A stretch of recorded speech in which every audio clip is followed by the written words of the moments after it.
السلام علیکم ورحمۃ اللہ وبرکاتہ نحمده ونصلي على رسوله الكريم اما بعد اللهم صل على محمد وعلى آل محمد كما صليت على إبراهيم وعلى آل إبراهيم إنك حميد مجيد اللهم بارك على محمد وعلى آل محمد كما باركت على إبراهيم وعلى آل إبراهيم إنك حميد مجيد۔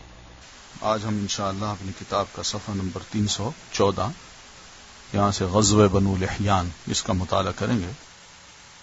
ربیع الاول 6 ہجری کو یہ واقعہ پیش آیا کہ اللہ کے رسول صلی اللہ علیہ وسلم کے علم میں یہ بات آئی کہ بنو لحیان جو ہیں یہ بھی کچھ تیاریاں کر رہے ہیں مسلمانوں کو زچ کرنے کی۔ تو یہ بنو لحیان وہی ہیں جنہوں نے رجیع میں صحابہ کرام رضوان اللہ علیہم اجمعین کو قتل کیا تھا، یعنی دھوکے سے لے گئے تھے کہ آپ کچھ لوگ دیجئے ہمیں جو ہمارے ہاں آ کے اسلام کی دعوت و تبلیغ کا کام کریں۔ تو راستے میں انہوں نے ان سب کو قتل کر دیا اور جو کچھ بچے ان کو مکہ میں جا کے بیچا۔ یہ حجاز کے بہت اندر عثفان کی حدود میں آباد تھے، اس لیے نبی صلی اللہ علیہ وسلم نے ان سے نمٹنے میں قدر تاخیر کی۔ جب کفار کے مختلف گروہوں میں پھوٹ پڑ گئی اور آپ دشمنوں سے کسی قدر مطمئن ہو گئے کہ اب ان کے اندر ہمت نہیں ہے کہ ہمیں آ کے یہ اٹیک کریں اور ان کا ایکا ہو سکے، تو آپ نے مدینے کا انتظام ابن ام مکتوم کو سونپ کر 200 صحابہ اور 20 گھوڑوں کے ساتھ ربیع الاول 6 ہجری میں بنو لحیان کا رخ کیا اور یلغار کرتے ہوئے بطن غران تک آپ جا پہنچے۔ یہ امج اور عثفان کی درمیان ایک وادی ہے اور یہیں آپ کے صحابہ کرام کو شہید کیا گیا تھا۔ آپ صلی اللہ علیہ وسلم نے ان کے لیے دعائے رحمت کی اور 2 روز یہیں آپ نے قیام فرمایا۔ ادھر بنو لحیان کو خبر ہوئی تو وہ پہاڑوں کی چوٹیوں کی طرف بھاگ نکلے، ان کا کوئی آدمی ہاتھ نہ آ سکا۔ پھر آپ نے عثفان کا قصد کیا اور وہاں سے 10 سواروں کا دستہ آگے بھیجا تاکہ قریش ان کی آمد کا حال سن کر مروب ہو جائیں۔ اس دستے نے قراء الغمیم تک کا چکر لگایا۔ اس کے بعد آپ کل 14 دن مدینے سے باہر گزار کر مدینہ واپس تشریف لے آئے۔ تو یہ لڑائی نہیں ہو سکی، لیکن ایک رعب آپ کا اس قبیلے پر پڑ گیا۔ پھر جمادی الاولی یعنی 2 ماہ بعد 6 ہجری میں ہی رسول اللہ صلی اللہ علیہ وسلم نے حضرت زید بن حارثہ رضی اللہ تعالیٰ عنہ کو 170 سواروں کے ساتھ عیس کے مقام روانہ کیا۔ مقصد شام سے آنے والے ایک قریشی قافلے کو پکڑنا تھا جس کے سربراہ رسول اللہ صلی اللہ علیہ وسلم کی صاحبزادی حضرت زینب رضی اللہ تعالی عنہا کے شوہر ابو العاص ابن ربیع تھے۔ مسلمانوں نے اس قافلے کو لوگوں سمیت گرفتار کر لیا، البتہ ابو العاص ہاتھ نہ آئے۔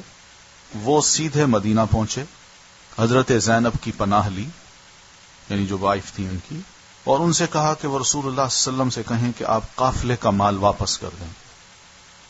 حضرت زینب رضی اللہ تعالی عنہا نے سفارش کی اور آپ نے چھوٹی بڑی تھوڑی زیادہ ہر چیز واپس کر دی۔ یہ اثر پڑا ہے ابو العاص پر کہ ابو العاص تجارت، مال اور امانت کے معاملے میں مکہ کے چند گنے چنے لوگوں میں سے تھے، تو وہ مکہ واپس آ گئے، امانتیں اہل امانت کو ادا کی، پھر مسلمان ہو گئے اور ہجرت کر کے مدینہ واپس آ گئے۔ رسول اکرم صلی اللہ علیہ وسلم نے حضرت زینب کو پہلے ہی نکاح کے تحت ان کو واپس کر دیا۔ یہ واپسی تقریباً 3 سال سے کچھ زیادہ عرصے کی جدائی کے بعد ہوئی۔ رسول اللہ صلی اللہ علیہ وسلم نے اس دوران مزید کئی سرایا بھی بھیجے جن کا دشمن کی سرکشی توڑنے، ان کے شر کی آگ بجھانے اور دور دراز علاقوں تک امن و امان پھیلانے میں بڑا اثر تھا۔ پھر آپ کے پاس کچھ اس طرح کی خبریں آئیں کہ آپ غزوہ بنو المصطلق کے لیے تشریف لے گئے۔ تو یہ جو چند ایک واقعات ہم نے پڑھے ہیں کہ شر طاقتور تھا اور ظالم بھی تھا، تو جب وہ ٹوٹ پھوٹ کا شکار ہوا ہے تو ہم دیکھتے ہیں کہ نبی علیہ الصلوۃ والتسلیم نے اسے دبانے میں پھر مزید تیزی دکھائی ہے۔ سستی، بد دلی اور دنیا دلی کا نہ آپ نے مظاہرہ کیا نہ ہی صحابہ رسول صلی اللہ علیہ وسلم نے کیا۔ اگر خدا نہ خواستہ سستی ہو جاتی یا بد دلی کا اظہار کیا جاتا تو دشمن دوبارہ متحد ہو سکتا تھا اور طاقتور بن سکتا تھا۔ تو بنو المصطلق قبیلہ خزاعہ کی ایک شاخ ہے۔ قبیلہ خزاعہ کے لوگ عام طور پر رسول اللہ صلی اللہ علیہ وسلم کے خیر خواہ تھے۔ مگر یہ شاخ قریش کی طرفدار تھی. رسول اللہ صلی اللہ علیہ وسلم کو معلوم ہوا کہ یہ لوگ آپ سے جنگ کی تیاری کر رہے ہیں، تو آپ نے اس خبر کی تحقیق کے لیے بریدہ بن حسیب رضی اللہ تعالیٰ عنہ کو بھیجا. ان سے معلوم ہوا کہ خبر صحیح ہے کہ واقعی یہ لوگ جنگ کی تیاری کر رہے ہیں اور مسلمانوں پر، خاص طور پر مدینہ پر حملہ کی تیاری میں مصروف ہیں. لہذا آپ نے مدینے کا انتظام زید بن حارثہ کو، اور کہا جاتا ہے کسی اور کو، سونپا. تو یہ مختلف قبائل جو چاروں طرف رہتے تھے، ہر وقت کسی نہ کسی کی خبر ملتی تھی کہ وہ تیاری کر رہے ہیں، مدینہ آ رہے ہیں. تو اس سے پہلے کہ وہ آتے، نبی علیہ الصلوۃ والسلام خود نکل جاتے، انہی کا رخ اختیار کر لیتے. تو آپ نے بنو المصطلق کی طرف یلغار کی تاکہ بالکل اچانک ان پر ٹوٹ پڑیں. آپ کے ساتھ 700 صحابہ تھے، اور بنو المصطلق اس وقت قدید کے اطراف میں ساحل کے قریب مریسی نامی ایک چشمے پر پڑاؤ ڈالے ہوئے تھے، یعنی اپنی فورسز لے کے وہاں پہنچ چکے تھے. آپ نے اس حال میں چھاپا مارا کہ وہ غافل تھے. بعض کو قتل کیا، عورتوں بچوں کو قید کیا اور مال مویشی پر قبضہ کیا. اس وقت شعبان 5 ہجری اور کہا جاتا ہے کہ 6 ہجری کی 2 راتیں گزر چکی تھیں. قیدیوں میں بنو المصطلق کے رئیس حارث ابن زرار کی صاحبزادی جویریہ بھی تھیں. مدینہ آ کر ان کے اسلام لانے پر نبی علیہ الصلوۃ والتسلیم نے انہیں آزاد کر کے ان سے شادی کر لی. اس پر صحابہ رسول نے بنو المصطلق کے 100 گھرانے جو مسلمان ہو چکے تھے سب آزاد کر دیے، اور یہ کہتے ہوئے کیے کہ اب یہ رسول اللہ صلی اللہ علیہ وسلم کے سسرال کے لوگ ہیں. لہذا حضرت جویریہ رضی اللہ تعالی عنہا اپنی قوم کے لیے نہایت عظیم برکت والی خاتون ثابت ہوئی. تو یہ ہے غزوہ بنو المصطلق کی مختصر رودات. اس میں کوئی ندرت نہیں ہے، لیکن اس غزوے کے دوران میں 2 تکلیف دہ واقعات پیش آئے جنہیں منافقین نے، جو مارے آستین تھے، غیر نہیں تھے بلکہ اپنے ہی تھے، انہوں نے اسلامی معاشرے بلکہ نبوی گھرانے تک کے اندر فتنہ اور اضطراب بھڑکانے کے لیے استعمال کیا. لہذا تھوڑی سی رودات ان کی بھی پیش کی جاتی ہے. پہلا حادثہ تو یہ ہوا کہ رئیس المنافقین عبداللہ ابن ابی کا یہ قول کہ مدینہ پلٹ کر عزت والا ذلت والے کو نکال باہر کرے گا، لَيُخْرِجَنَّ الْأَعَزُّ مِنْهَا الْأَذَلُّ، یہ اس نے یہ لفظ کیا ہے. اس کا سبب یہ ہوا کہ ایک مہاجرین کے حلیف اور ایک انصار کے حلیف میں مریسی کے چشمے پر پانی کی وجہ سے جھگڑا ہو گیا. دونوں پانی پینے گئے تو وہاں جھگڑا ہو گیا. ایک نے کہا پہلے میں لوں گا، دوسرے نے کہا. مہاجر نے انصاری کو مارا تو انصاری نے آواز لگائی، یا للانصار، ہائے انصار کے لوگوں. اس پر مہاجر نے بھی آواز لگا دی، یا للمہاجرین، ہائے مہاجروں. یہ سن کر طرفین کے کچھ لوگ جمع ہو گئے، لیکن رسول اللہ صلی اللہ علیہ وسلم نے سبقت کی. اس سے پہلے کہ وہ کچھ آپس میں تو میں ہوتی، اللہ کے رسول خود پہنچ گئے. آپ نے فرمایا، اب دعوی الجاہلیت وانا بین اظہرکم دعوها فانها منتنۃ، میں تمہارے اندر موجود ہوں اور جاہلیت کی پکاری جا رہی ہے. او مہاجرو، او انصاریو.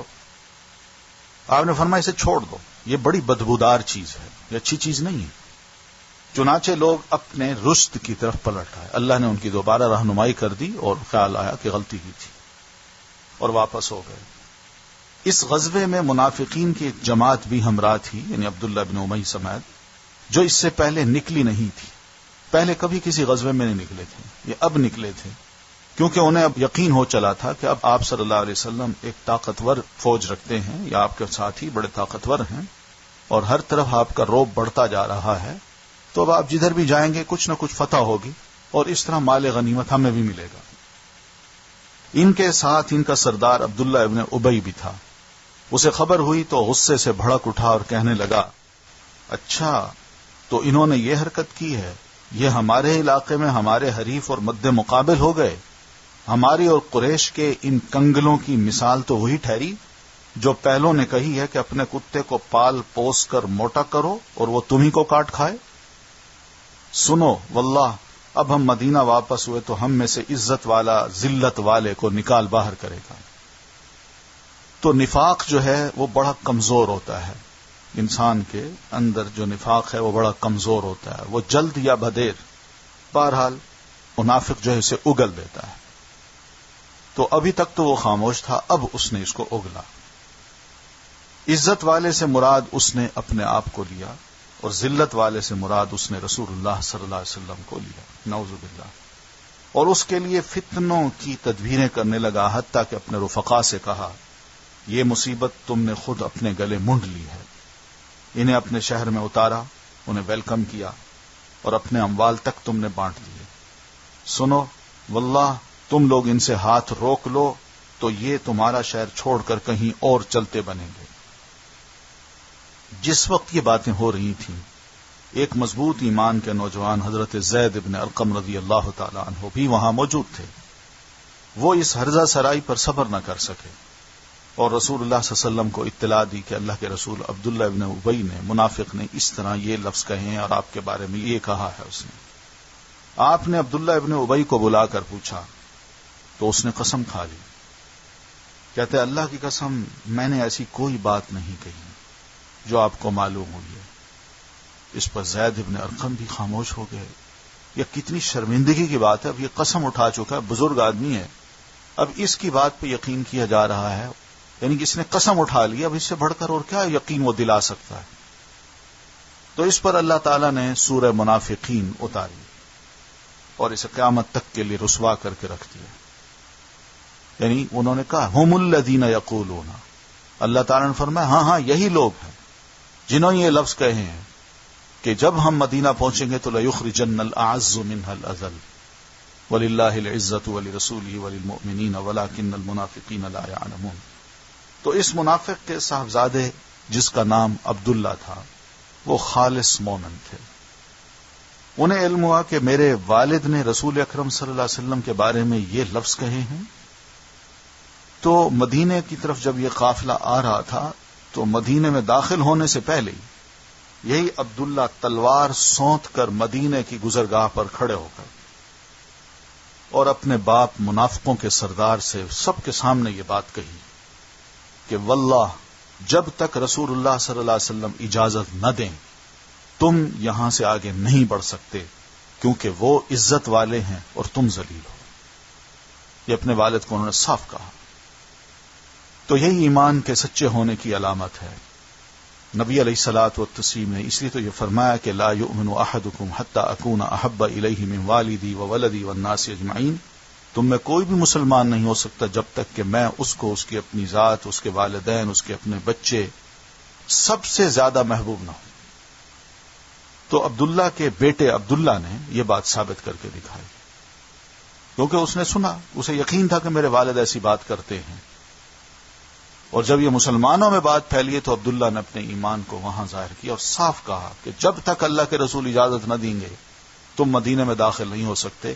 جو عزت والے ہیں وہ داخل ہوں گے، جو ذلیل ہیں وہ باہر کھڑے ہوں گے، اور تم ہو وہ۔ اللہ کے رسول صلی اللہ علیہ وسلم کو اس کا علم ہوا تو آپ نے کہلوا بھیجا کہ عبداللہ اپنے والد کو اجازت دے دو۔ چنانچہ انہوں نے راستہ چھوڑ دیا اور اس حکمت سے یہ فتنہ فروغ ہوا۔ پھر ایک اور دوسرا واقعہ جو اس سفر میں پیش آتا ہے، وہ واقعہ اس طرح ہے کہ نبی صلی اللہ علیہ وسلم نے اسی غزوہ سے واپسی میں مدینہ کے قریب ایک جگہ پڑاؤ ڈالا، پھر رات ہی کو کوچ کا اعلان کر دیا۔ حضرت عائشہ بھی نبی علیہ الصلوۃ والتسلیم کے ہمراہ تھی۔ وہ ضرورت کے لیے نکلی، واپس آ کر اپنا سینہ ٹٹولا تو ہار غائب تھا، لہذا جہاں غائب ہوا تھا وہیں تلاش کرنے واپس گئیں اور پا بھی لیا۔ لیکن جب واپس آئیں تو اس دوران لشکر کوچ کر گیا تھا اور آپ کا ہودج بھی یہ سمجھتے ہوئے اونٹ پر لاد دیا گیا کہ آپ اس میں موجود ہیں۔ ہودج ایک چھوٹی سی روم ہوتا ہے جس کو اونٹ کی کمر پہ رکھا جاتا ہے، جس میں خواتین کو بٹھایا جاتا ہے۔ چنانچہ ہودج اٹھانے والی ایک جماعت تھی اور حضرت عائشہ ابھی ہلکی پھلکی تھیں۔ انہوں نے یہ سمجھا کہ حضرت عائشہ بیچ میں موجود ہیں۔ وہ خود بھی فرماتی ہیں حضرت عائشہ کہ مدینہ میں اتنی خوراک نہیں تھی کہ ہمارا کوئی وزن ہوتا، بالکل ہلکی پھلکی یعنی میں تھی۔ اس لیے ہودج کے ہلکے پن پر یہ لوگ نہ چونکے۔ حضرت عائشہ رضی اللہ تعالیٰ عنہ واپس جب آئیں تو وہاں کوئی نہ تھا، سب جا چکے تھے، لہذا وہ وہیں بیٹھ گئیں کہ لوگ انہیں نہ پائیں گے تو پلٹ کر تلاش کرنے آئیں گے۔ پھر ان کی آنکھ لگ گئی اور وہ سو گئیں۔ ادھر ایک صحابی حضرت صفوان بن معطل رضی اللہ تعالی عنہ جو لشکر کے پیچھے رہتے تھے، بزرگ صحابی تھے، تاکہ اہل لشکر کی گری پڑی چیزیں جو ملے تو وہ اٹھا لیں۔ وہ مزید آگے بڑھے تو ایک سوئے انسان کا ڈھانچہ دیکھا، قریب پہنچے تو پہچان گئے کہ حضرت عائشہ رضی اللہ تعالی عنہا ہیں، کیونکہ وہ پردے کا حکم آنے سے پہلے انہیں دیکھ چکے تھے۔ دیکھ کر کہا انا للہ و انا الیہ راجعون، رسول اکرم صلی اللہ علیہ وسلم کی بیوی یہاں رہ گئی ہیں۔ اس کے سوا کچھ نہیں کہا۔ حضرت عائشہ رضی اللہ تعالی عنہ ان کی آواز سن کر بیدار ہو گئیں اور دوپٹے سے چہرہ ڈھانک لیا۔ حضرت صفوان رضی اللہ تعالی عنہ نے سواری قریب کر کے بٹھائی اور عائشہ رضی اللہ تعالی عنہ اس پر سوار ہو گئی۔ حضرت صفوان رضی اللہ تعالی عنہ سواری کی نکیل تھامے آگے آگے پیدل چلتے ہوئے لشکر میں آ گئے۔ یہ ٹھیک دوپہر کا وقت تھا اور لشکر پڑاؤ ڈال چکا تھا۔ تو انہیں آتے ہوئے دیکھ لیا تھا عبداللہ ابن ابی منافق نے۔ تو یہ منظر دیکھ کر اللہ کے دشمن عبداللہ ابن ابی کو نفاق و حسد کے کرب سے، تکلیف سے ٹھنڈی سانس لینے کا موقع ملا۔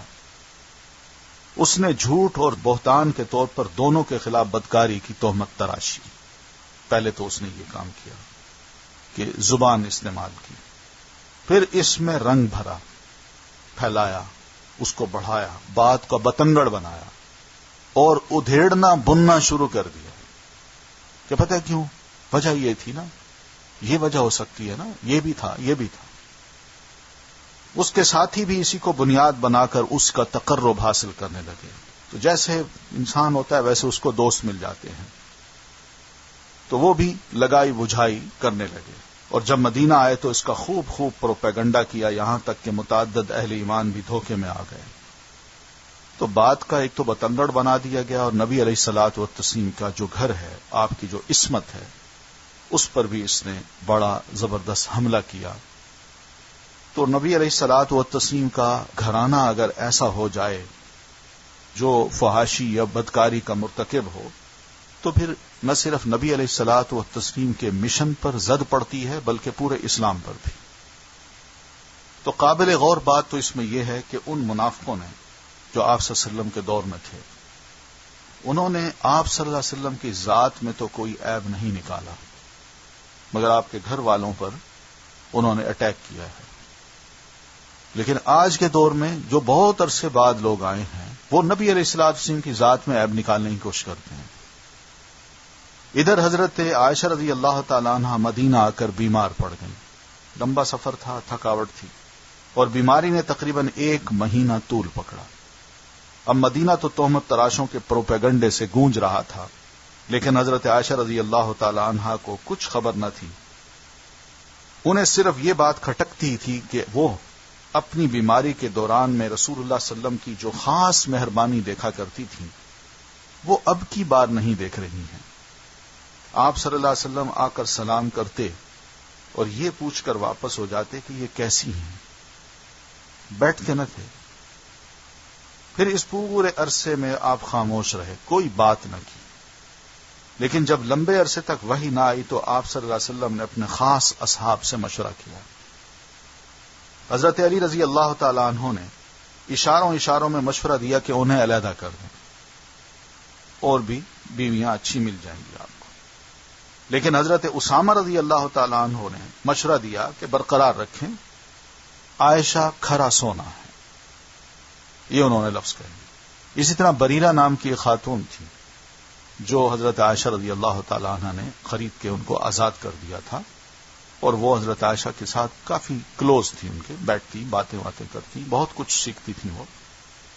تو ان سے بھی نبی علیہ الصلوۃ والتسلیم نے مشورہ کیا، تو انہوں نے بھی صاف کہا کہ حضرت عائشہ رضی اللہ تعالی عنہا تو ایک بڑے محفوظ قلعے میں بند ہیں، اور ان کی حالت یہ ہے کہ وہ اس قلعے میں بڑی سنجیدہ ہیں، کہ جس کی وجہ سے ان کے بارے میں کوئی لفظ ایسے کہے جائیں جیسا کہ عبداللہ ابن ابی نے یا ان کے ساتھیوں نے مشہور کر رکھا ہے، ذرہ برابر بھی شک نہیں کیا جا سکتا۔ حسان رزان ما تظن بریبۃ وتصبح غرثا من لحوم الغوافل، حالت ان کی یہ ہوتی ہے کہ صبح جب وہ اٹھتی ہیں تو بھوکی ہوتی ہیں، کھانے کو کچھ نہیں ہوتا، اور انہیں اس بات کی پرواہ نہیں ہوتی کہ میں اپنے اس گوشت پوست کو کچھ کھلاؤں پلاؤں، بلکہ وہ کمزوری پر ہی اپنا گزارا کرنے والی خاتون ہے۔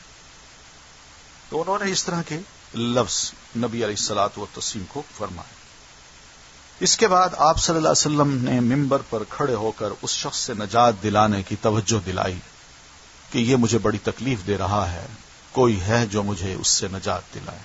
بس اتنی سی بات کہی آپ نے، جس کی اظہار آسانیاں اب آپ کے اہل خانہ تک پہنچ چکی تھی. اشارہ آپ کا عبداللہ ابن ابی کی طرف تھا.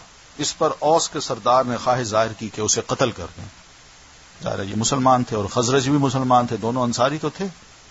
لیکن اوسی نے جب بڑھ کر یہ بات کہی تو خزرج کے سردار پر حمیت غالب آ گئی، کیونکہ عبداللہ ابن ابی اسی قبیلے سے تھا. انہوں نے کہا سوال ہی پیدا نہیں ہوتا، تم کون ہو قتل کرنے والے؟ ہم کریں گے. یہ اس طرح کے لفظ انہوں نے کہے. نتیجہ یہ ہوا کہ دونوں قبیلے بھڑک اٹھے. نبی علیہ الصلوۃ والتسلیم نے انہیں مشکل سے خاموش کیا. ادھر حضرت عائشہ رضی اللہ تعالی عنہا بیماری سے اٹھ چکی تو رات کو قضاء حاجت کے لیے نکلی. ساتھ میں ام مصطح رضی اللہ عنہا بھی تھی. وہ چلتے چلتے چادر میں پھسلی تو اپنے بیٹے مصطح کو بد دعا دی. بدری صحابی تھے اور ان کی والدہ ہیں، تو پھسلی ہیں تو بیٹے کو بد دعا دے دی. حضرت عائشہ نے انہیں ٹوکا کہ ان کا کیا قصور ہے کہ تم اپنے بیٹے کو اس طرح بد دعا دے رہی ہو. اس موقع پر انہوں نے سارا قصہ حضرت عائشہ کو سنایا اور بتایا کہ ان کا بیٹا مصطح بھی یہی بات کہتا ہے. حضرت عائشہ رضی اللہ تعالی عنہا نے واپس آ کر رسول اللہ صلی اللہ علیہ وسلم سے اجازت لی اور اپنے والدین کے پاس چلی گئی. اور جب یقینی طور سے بات کا علم ہو گیا تو رونے لگیں اور خوب رونے. 2 راتیں اور 1 دن روتے روتے گزرا. اس دوران نیند آئی نہ آنسوؤں کی جھڑی رکی. انہیں اور ان کے والدین کو محسوس ہوتا تھا کہ روتے روتے کلیجہ شق ہو جائے گا. دوسری رات کی صبح ہوئی تو رسول اللہ صلی اللہ علیہ وسلم تشریف لائے، بیٹھ کر خطبہ پڑھا، پھر فرمایا اما بعد یا عائشہ فإنہ بلغنی عنکی کذا و کذا. عائشہ مجھے تمہارے متعلق ایسی اور ایسی بات معلوم ہوئی ہے. فإن کنتی بریئۃ فسیبرئک اللہ. اگر تم نے کوئی گناہ نہیں کیا، تم پاک ہو تو اللہ تمہاری براءت ظاہر کر دے گا. وإن کنتی الممت بذنب فاستغفر اللہ وتوبی الیہ. اور اگر تم نے کسی گناہ کا ارتکاب کیا ہے تو اللہ سے مغفرت مانگو اور توبہ کرو، کیونکہ بندہ جب اپنے گناہ کا اقرار کر کے اللہ سے توبہ کرتا ہے تو اللہ اس کی توبہ قبول فرماتا ہے. اب یہ جو لفظ ہیں قابل غور ہے. نبی علیہ السلام شوہر ہیں، عائشہ آپ کی بیوی ہیں. گفتگو جو ہو رہی ہے وہ اسی موضوع سے جو عام معاشرے میں بات پھیلی ہوئی ہے. لیکن بحیثیت خاوند ہونے کے آپ کیا زیادہ سے زیادہ کر سکتے تھے؟ یہ ایک بات ہے جو کہ سوچنے کی ہے. اس موقع پر نبی علیہ الصلوۃ والتسلیم نے جو رویہ ظاہر کیا، جو الفاظ آپ نے بیان کیے ہیں، یہ وہ رویہ ہے جو کہ ہم مسلمانوں کا نبی علیہ الصلوۃ والتسلیم کی سیرت سے پتہ چلتا ہے کہ ہونا چاہیے. عام طور پر ایسی باتوں میں انسان ظالم بن جاتا ہے اور اپنا حاکمانہ رویہ اختیار کرتا ہے اور غیرت کے نام پر قتل بھی کر دیتا ہے. یہ کام بھی ہوتے ہیں. تو محض ایک پروپیگنڈا تھا، ایک شک پیدا کیا گیا تھا. نبی علیہ الصلوۃ والتسلیم حضرت عائشہ رضی اللہ تعالی عنہا کو اچھی طرح جانتے تھے، لیکن ایک شک تھا جو لوگوں نے پیدا کر دیا تھا، اور آپ بھی ایک انسان تھے. نبی علیہ الصلوۃ والتسلیم نے اس لیے بیٹھ کے بڑے آرام سے ان سے بات کی، اور لفظ دیکھیے کتنے اچھے ہیں. تو اللہ کے رسول صلی اللہ علیہ وسلم نے کوئی سزا نہیں دی، بلکہ نصیحت اور مشورہ کرنا ہی مناسب تھا ایسے موقع پہ. تو ہم یہ دیکھتے ہیں کہ رسول اللہ صلی اللہ علیہ وسلم نے جب یہ لفظ فرمائے تو ام المومنین سیدہ عائشہ رضی اللہ تعالی عنہا کے آنسو تھم گئے. انہوں نے والدین سے کہا جو قریب بیٹھے ہوئے تھے، آپ جواب دیں، میں آپ کی بیٹی ہوں، آپ بتائیں کہ کیا میں ایسا کر سکتی ہوں، کیا میں ایسی ہوں؟ مگر ان کی سمجھ میں نہ آیا کہ وہ کیا کہیں. لہذا سیدہ عائشہ رضی اللہ تعالی عنہا اب خود ہی بولیں. انسان سچا ہو، حق پر ہو تو حق اس سے بلواتا ہے اور صحیح بات کہلواتا ہے. لیکن حضرت عائشہ رضی اللہ تعالی عنہ نے اس موقع پر جو بات کہی ہے، کیا خوب بات کہی ہے، جس سے پتہ چلتا ہے کہ سیدہ عائشہ رضی اللہ تعالی عنہ کی سمجھ، عقل، ان کی فقہ، ان کا ایمان، ان کا تقوی زبردست تھا. وہ لبریز تھی، ان میں جرت آ گئی. اور بندہ حق پر قائم ہو تو انسان کے اندر جرت بھی آ جاتی ہے اور حق بولتا ہے پھر جھوٹ کا ڈٹ کے مقابلہ کرتا ہے. تو فرمانے لگی واللہ میں جانتی ہوں کہ یہ بات سنتے سنتے آپ لوگوں کے دلوں میں اچھی طرح بیٹھ گئی ہے اور آپ لوگوں نے اسے سچ سمجھ لیا ہے. اس لیے اب اگر میں یہ کہوں کہ میں پاک ہوں اور اللہ خوب جانتا ہے کہ میں پاک ہوں تو آپ لوگ میری بات سچ نہ مانیں گے، اور اگر میں کسی بات کا اعتراف کر لوں اور اللہ خوب جانتا ہے کہ میں اس سے پاک ہوں تو آپ لوگ صحیح مان لیں گے. اس لیے میں اپنے اور آپ لوگوں کے لیے وہی مثال پاتی ہوں جیسے حضرت یوسف علیہ السلام کے والد نے کہا تھا فصبر جمیل واللہ المستعان علی ما تصفون، کہ صبر ہی بہتر ہے اور تم لوگ جو کچھ کہتے ہو اس پر اللہ کی مدد مطلوب ہے. بس یہ لفظ کہے. یہ ایک فائدہ بھی نظر آتا ہے کہ نبی علیہ الصلوۃ والتسلیم کے گھر میں رہ کے سیدہ عائشہ رضی اللہ تعالی عنہا نے کیا کچھ سیکھا، کیا گفتگو ہے، کیا ادب ہے، کیا احترام ہے. والدین کو بھی سمجھا رہی ہیں، بات کر رہی ہیں، اور نبی علیہ الصلوۃ والتسلیم سے بھی بات کر رہی ہیں، اور دونوں کو صاف صاف کہہ رہی ہیں کہ میں ایسی نہیں ہوں. مطلب یہ ہے. تو اس کے بعد حضرت عائشہ رضی اللہ تعالی عنہا پلٹ کر لیٹ گئی. اسی وقت نبی علیہ الصلوۃ والتسلیم پر وحی نازل ہونا شروع ہوئی. جب نزول وحی کی کیفیت ختم ہوئی، اب دیکھیں نا، یہ وحی جب نازل ہو رہی تھی تو اس وقت کیا کیفیت ہوگی. حضرت ابوبکر صدیق رضی اللہ تعالی عنہ، کیا ان کے دل کی حالت ہوگی کہ اگر وحی میں خدا نہ خواستہ کوئی ایسی بات اللہ تعالی نے کر دی جس میں میری بیٹی کی کوئی بات ایسی آ جائے تو میں دنیا میں کیسا انسان بن جاؤں گا، میری کیا ویلیو ہوگی. اور پھر خاص طور پر نبی علیہ الصلوۃ والتسلیم کی اپنی ذات اور دین پر اس کے اثرات کیا پڑیں گے. یعنی یہ کیفیت تھی جس کیفیت سے یہ لوگ گزر رہے تھے. تو نبی علیہ الصلوۃ والتسلیم پر وحی کی کیفیت ختم ہوئی تو رسول اللہ صلی اللہ علیہ وسلم مسکرا رہے تھے. آپ نے پہلی بات جو فرمائی وہ یہ تھی یا عائشہ ام اللہ فقد برأکی، عائشہ اللہ نے تمہیں پاک قرار دیا ہے. اس پر ان کی ماں نے کہا اٹھو نبی علیہ الصلوۃ والتسلیم کی طرف شکریہ ادا کرو. تو حضرت عائشہ کہنے لگیں واللہ میں ان کی طرف نہیں اٹھوں گی، میں تو صرف اللہ کی تعریف کروں گی جس نے 7 آسمانوں کے اوپر سے میری برابت نازل کی، میرا خیال رکھا، مجھے سرخرو کیا. اس موقع پر ان کی برات کے سلسلے میں اللہ تعالی نے جو آیات نازل فرمائیں وہ سورہ نور کی 10 آیات ہیں جو ان الذین جاءوا بالافک عصبۃ منکم سے شروع ہو کر 20ویں آیت ولولا فضل اللہ علیکم ورحمتہ وان اللہ رؤوف الرحیم پر ختم ہوتی ہیں.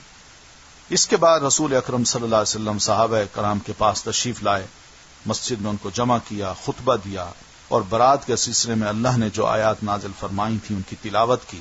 اس کے بعد ممبر سے اتر کر خالص مومنین میں سے 2 مردوں اور 1 عورت کے متعلق حکم دیا کہ انہیں 80 کوڑے مارے جائیں.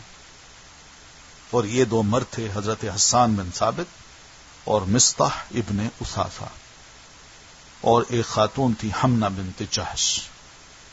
ان کے قدم پھسل گئے تھے اور انہوں نے بھی تہمت تراشی میں حصہ لیا تھا. حمنہ بنت جہش جو تھیں نبی علیہ الصلوۃ والتسلیم کی زوجہ محترمہ زینب جو ہیں ان کی بہن ہیں، اور زینب سیدہ عائشہ کی سوکن ہیں. تو حالانکہ وہ بزرگ خاتون تھیں، الحمدللہ بڑی سخی تھی، ان کی بڑی تعریف نبی علیہ الصلوۃ والتسلیم نے فرمائی ہے، لیکن جو دوسرے لوگ ہوتے ہیں ذرا ہمدردی کے طور پر ساتھ ہو جاتے ہیں. باقی رہا اس جھوٹ کا بانی عبداللہ ابن ابی اور اس کے رفقا، تو انہیں اس دنیا میں سزا نہ دی گئی. ان کا معاملہ نبی علیہ الصلوۃ والتسلیم نے اللہ پر چھوڑ دیا، مگر مسلمانوں کی محبت رسول اور آپ پر بھرپور ایمان نے اس منافق کو اور ذلیل و خوار کیا. لیکن وہ قیامت کے روز اللہ کے حضور کھڑے ہوں گے جہاں نہ مال کام آئے گا، نہ اولاد، صرف وہ کامیاب ہوں گے جو اللہ کے پاس قلب سلیم لے کر جائیں گے۔ پھر مدینہ میں رسول اکرم صلی اللہ علیہ وسلم کو خواب دکھایا گیا کہ آپ اور آپ کے صحابہ بڑے امن کے ساتھ مسجد حرام میں داخل ہوتے ہیں، سروں کو منڈواتے ہیں، اور کوئی اپنے بال کٹواتا ہے، قصر کا مطلب بال کٹواتا ہے۔ آپ نے صحابہ رسول کو اس کی اطلاع دی اور یہ بتایا کہ آپ عمرے کا ارادہ رکھتے ہیں۔ تو رسول کا جو خواب ہوتا ہے یہ وہی ہوتا ہے۔ قرآن مجید میں اس کا ذکر اللہ تعالی نے کیا ہے، لقد صدق اللہ رسولہ الرؤیا بالحق۔ اللہ نے جو اپنے رسول کو خواب دکھایا تھا وہ بالکل سچا خواب تھا۔ تو یہ رسول کا خواب وہی ہوتا ہے، تو اس لیے آپ صلی اللہ علیہ وسلم نے اپنے صحابہ کو بتایا۔ تو گرد و پیش میں جو اعراب تھے یعنی بدو تھے، ان میں بھی روانگی کا اعلان کر دیا، مگر انہوں نے تاخیر کی۔ ان کا خیال تھا کہ رسول اور مومنین اپنے گھر کبھی واپس نہ آ سکیں گے، یعنی یہ جا رہے ہیں، یہ مار کھائیں گے اور قریشی ان کو مار دیں گے اور یہ اب واپس کبھی نہیں آئیں گے۔ یہ اپنے آپ کو خود اس شہر میں ڈال کے ان کے حصار میں آ جائیں گے، قید کر دیے جائیں گے، اور انہوں نے ان کو مار دینا ہے یا قید کر کے کہیں بالکل گل سڑا کے ان کو ختم کر دینا ہے۔ تو مگر بعد میں جب نبی علیہ السلام واپس تشریف لائے تو یہ عذر تراشا، ہمارے اموال، ہماری اولاد نے ہمیں مشغول رکھا، شغلتنا اموالنا و اہلنا، لہذا آپ ہمارے لیے دعائے مغفرت کیجیے، اگر کوئی غلطی ہو گئی ہے تو معافی مانگ لیجیے۔ رسول اللہ صلی اللہ علیہ وسلم بروز پیر یکم ذی القعدہ 6 ہجری کو 1400 مہاجرین اور انصار کے ساتھ مدینہ سے روانہ ہوئے اور اپنے ساتھ قربانی کے جانور بھی لے لیے، تاکہ لوگوں کو معلوم ہو کہ آپ جنگ کے لیے نہیں بلکہ عمرے کے لیے جا رہے ہیں۔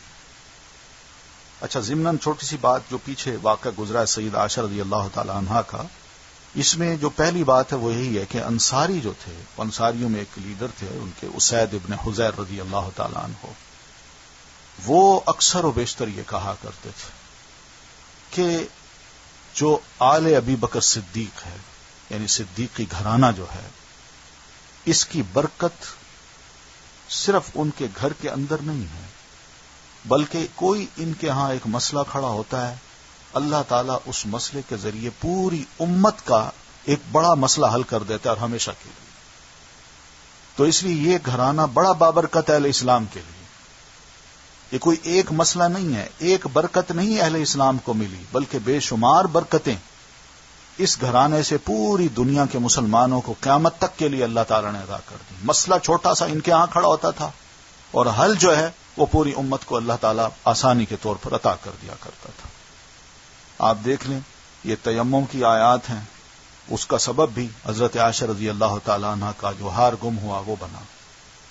پھر اسی طرح سورہ نور میں جتنے بھی مسائل ہیں، شرم کے، حیا کے، حجاب کے، اور پھر اسی طرح تہمت کے، الزامات کے، خدا نخواستہ برائی بدکاری کے، وہ سارے ایسے ہیں جو چھوٹا سا ایک ایشو کھڑا ہوا ہے، اللہ تعالیٰ نے پورے معاشرتی جو مسائل ہیں خرابیوں کے، ان کا حل اللہ تعالیٰ نے بتا دیا۔ تو اس لیے یہ گھرانہ بڑا بابرکت گھرانہ ہے۔ رسول اکرم صلی اللہ علیہ وسلم پیر کو یکم ذی القعدہ 6 ہجری کو 1400 مہاجرین و انصار کے ساتھ مدینہ سے روانہ ہوئے اور اپنے ساتھ قربانی کے جانور بھی لے لیے، تاکہ لوگوں کو معلوم ہو کہ آپ جنگ کے لیے نہیں بلکہ عمرے کے لیے جا رہے ہیں۔ ذوالحلیفہ پہنچ کر جانوروں کو ایک قلادے پہنائے۔ قلادہ وہ جو ہار ہوتا ہے جانوروں کو پہنایا جاتا ہے، قرآن مجید میں بھی اس کا ذکر ہے۔ کوہان چیر کر نشان بنایا، یعنی کوہان کو ذرا کٹ لگایا چھری سے اور اس کا خون وہاں جما دیا، تاکہ دیکھنے والے یہ دیکھ لیں کہ یہ جانور جو ہیں یہ ذبح کے لیے لے جائے جا رہے ہیں، جو مینا میں جا کے مسلمان ذبح کریں گے۔ اور عمرے کا آپ نے احرام باندھا۔ پھر آپ نے سفر جاری رکھا۔ عثفان پہنچے تو آپ کے جاسوس نے آ کر اطلاع دی کہ قریش جنگ کا اور مسلمانوں کو بیت اللہ سے روکنے کا تہیہ کیے بیٹھے ہیں۔ یہ جاسوس کا جو لفظ ہے، اس سے کوئی یہ نہ سمجھے کہ اللہ کے رسول صلی اللہ علیہ وسلم نے اپنے صحابہ کو جاسوس بنا رکھا تھا، بلکہ حالات ایسے تھے کہ نبی علیہ الصلوۃ والتسلیم کو الرٹ رہنا پڑتا تھا۔ تو ہر کوئی اپنے بچاؤ کے لیے چند ایک خبر رکھنے والے تیار رکھتا ہے، تو نبی علیہ الصلوۃ والتسلیم نے بھی ادھر ادھر ان لوگوں کو پھیلا رکھا تھا۔ تو وہ اطلاع دیتے تھے اور ان کی محبت صرف دین کی تھی، نبی علیہ الصلوۃ والتسلیم کی تھی، کہ آپ کو کوئی تکلیف نہ پہنچے، اسلام کو کوئی تکلیف نہ پہنچے، اور دنیا جو مخالف بنی پھرتی ہے ان کے بچاؤ سے ان کے خطروں سے ہم اگر کوئی قربانی دے سکتے تو ہم دینے کو تیار ہیں. یہ وجہ تھی، ورنہ یہ جاسوس کا جو لفظ ہے یہ تو بہت برا ہے کہ صحابہ رسول کے لیے اس طرح کا لفظ استعمال کیا جائے. بہرحال یہ جاسوس غیر مسلم بھی ہو سکتا ہے، اس لیے کہ جو عرب تھے ان کی ایک تعلق دینی بھی نہیں بلکہ ایک پرانا جو ایک تعلق ہوتا تھا اس کو بھی نبھاتے تھے. تو مسلمانوں کو بیت اللہ سے روکنے کا وہ تہیہ کیے بیٹھے ہیں. انہوں نے ذی طوا میں پڑاؤ ڈال رکھا ہے اور خالد بن ولید کو 200 سواروں کے ساتھ عثفان کے قریب قراء الغمیم بھیج دیا ہے تاکہ وہ مکہ آنے والا راستہ بند رکھیں. نیز اپنی مدد کے لیے احابیش کو بھی جمع کر لیا. احابیش حبشی کی جمع ہے، یعنی جو بلیک ٹرائب کے لوگ تھے، کالے ہیں، ان کو بھی جمع کر لیا ہے. رسول اللہ صلی اللہ علیہ وسلم نے مشورہ کیا کہ کیا کریں. یہ احابیش جو جمع ہوئے ہیں ان کے گھروں پر حلہ بول دیں یا سیدھے بیت اللہ کا قصد کریں اور جو روکے اس سے لڑیں. حضرت ابوبکر رضی اللہ تعالیٰ عنہ نے مشورہ دیا، ہم عمرہ کرنے آئے ہیں، لڑنے نہیں آئے، لہذا جو ہمارے اور بیت اللہ کے درمیان حائل ہو ہم اس سے لڑیں. رسول اللہ صلی اللہ علیہ وسلم نے یہ رائے قبول کی. یہ اس لیے آپ کے یار تھے جن کو کہا جاتا ہے یار غار. نبی علیہ الصلوۃ والتسلیم کے بڑے بہترین مشیر جو صحابہ رسول میں سیدنا ابو بکر صدیق رضی اللہ تعالیٰ عنہ ٹاپتے تھے. کتنا مخلصانہ مشورہ ہے. ادھر خالد بن ولید نے ظہر کی نماز میں مسلمانوں کو رکوع اور سجدہ کرتے دیکھا تو کہا یہ لوگ غافل تھے، ہم نے حملہ کیا ہوتا تو انہیں مار لیا ہوتا. وہ گوریلا جنگ اس کے تو بڑے ماہر تھے یہ، تو اس لیے وہ یہ چاہتے تھے کہ کسی طرح اب یہ چانس تو گزر گیا ہے. پھر طے یہ کیا انہوں نے کہ عصر کی نماز کے دوران میں حملہ کریں گے کہ جب یہ عصر پڑیں گے نا تو اس دوران ہم الرٹ رہیں، جو ہی یہ رکوع اور سجدے میں جائیں ہم پیچھے آئیں ان پہ حملہ کر دیں. لیکن اللہ تعالیٰ نے ظہر اور عصر کے درمیان صلاۃ خوف کا حکم نازل کر دیا، اس میں فرمایا کہ حالت جنگ میں تمہاری نماز اب یوں ہونی چاہیے. وہ قرآن مجید میں آپ لوگ پڑھ چکے ہیں. اور خالد کے ہاتھ سے یہ موقع بھی جاتا رہا. پھر رسول اللہ صلی اللہ علیہ وسلم نے اس راستے کو چھوڑ کر ایک دوسرا راستہ اختیار کیا اور مکہ سے نیچے داہنے ہاتھ چل کر ثنیۃ المرار پہنچ گئے جہاں سے حدیبیہ میں اترتے ہیں. وہاں پہنچ کر اونٹنی بیٹھ گئی اور لوگوں نے ڈانٹا بھی تو نہ اٹھی. لوگوں نے کہا قصوہ اڑ گئی. آپ نے فرمایا ما خلعت القصوى وما ذاك لها بخلق ولكن حبسها حابس الفیل. قصوہ اڑی نہیں ہے اور نہ یہ اس کی عادت ہے، لیکن اسے اس ہستی نے روک رکھا ہے جس نے ہاتھی کو روک دیا تھا. پھر آپ نے فرمایا واللہ لو يسألوني خطة يعظمون فيها حرمات الله الا اعطيتهم اياها. اللہ کی قسم یہ لوگ مجھ سے کسی بھی ایسے معاملے کا مطالبہ نہ کریں گے جس میں اللہ کی حرمتوں کی تعظیم کر رہے ہوں، مگر میں اسے ضرور تسلیم کروں گا. اس کے بعد آپ نے اونٹنی کو ڈانٹا تو وہ اچھل کر کھڑی ہو گئی. تو آپ نے آگے بڑھ کر حدیبیہ میں پڑاؤ ڈال دیا. اس کے بعد بدیل ابن ورقا خزاع کی ایک جماعت کے ساتھ آیا. یہ لوگ رسول اللہ صلی اللہ علیہ وسلم کے خیر خواہ تھے.